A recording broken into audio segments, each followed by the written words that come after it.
Welcome all sports fans, YouTubers, Facebookers, all social media across the nation.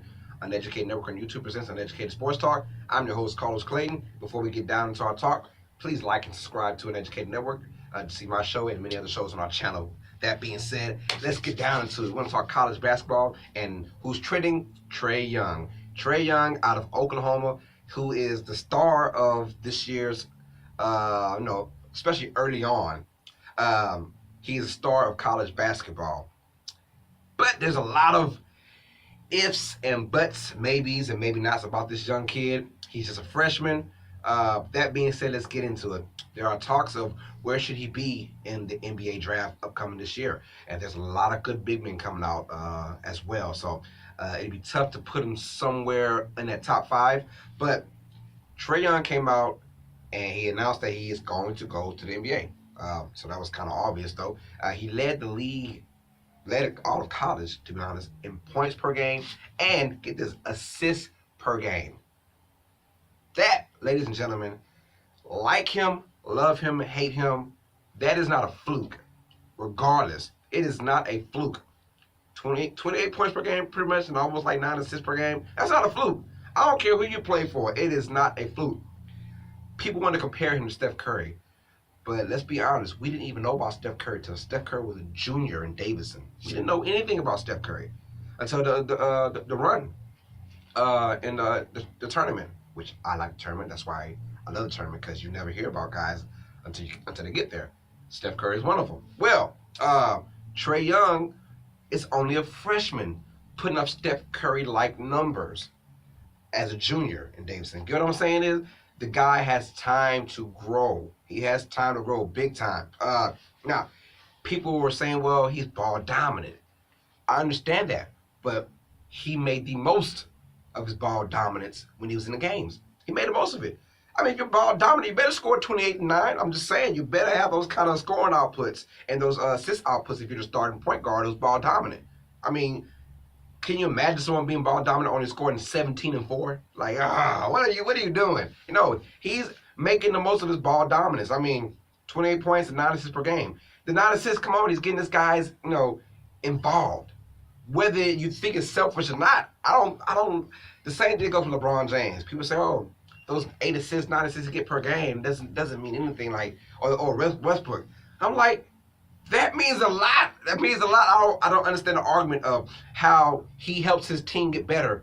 How does that not, I don't understand that logic. Well, anyways, Oklahoma did, because of Trae Young, they did get invited to the tournament because the last, I want to say, 13 games of their season was horrible. They went like 5 and 8, something like that, just down the stretch was bad. And just because they had Trae Young on the team, they got invited to the dance.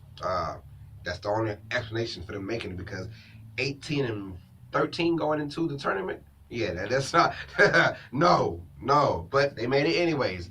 And he did end up with 28 points in his only game in the tournament. But Oklahoma, they were very satisfied with Trae Young. I was satisfied with Trae Young, and I'm glad he's coming out this one year because we need more point guard dominant people. With these big men starting to come out, they're all 7'1", 6'11". They're going to dominate the first maybe 7, 8 picks of the draft. But outside of that, I mean, Trae Young can end up in a nice, sweet spot. A nice spot. He's not going to a bottom feeder.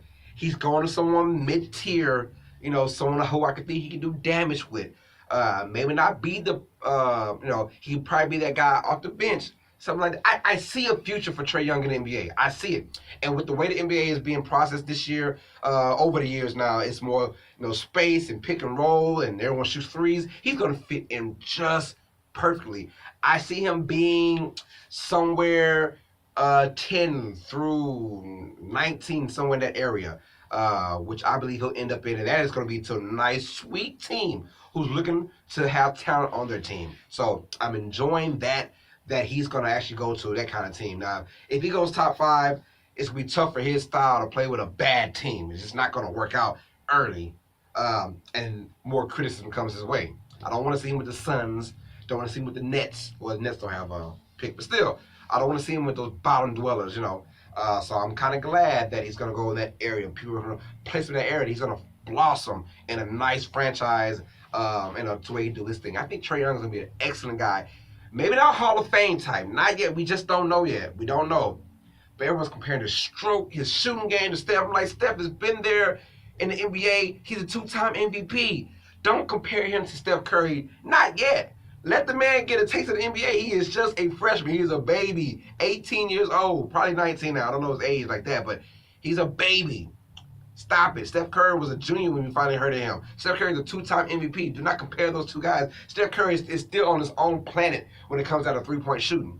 He's on his own planet. So, calm down the comparisons. Trae Young will be just fine for the NBA. I guarantee it. Hey, how do you feel about Trae Young? Is he a top 5 pick, or do you have him, like I do, somewhere that 10 to 19 pick? Let me know your comments down below. Please like and subscribe to Uneducated Networks, where you see my show, Uneducated Sports Talk. I'm your host, Clayton. As always, sports fans, you know what time it is. Stay smart, stay uneducated. Peace. Trae Young, y'all. 3-point specialist. Not Steph Curry yet.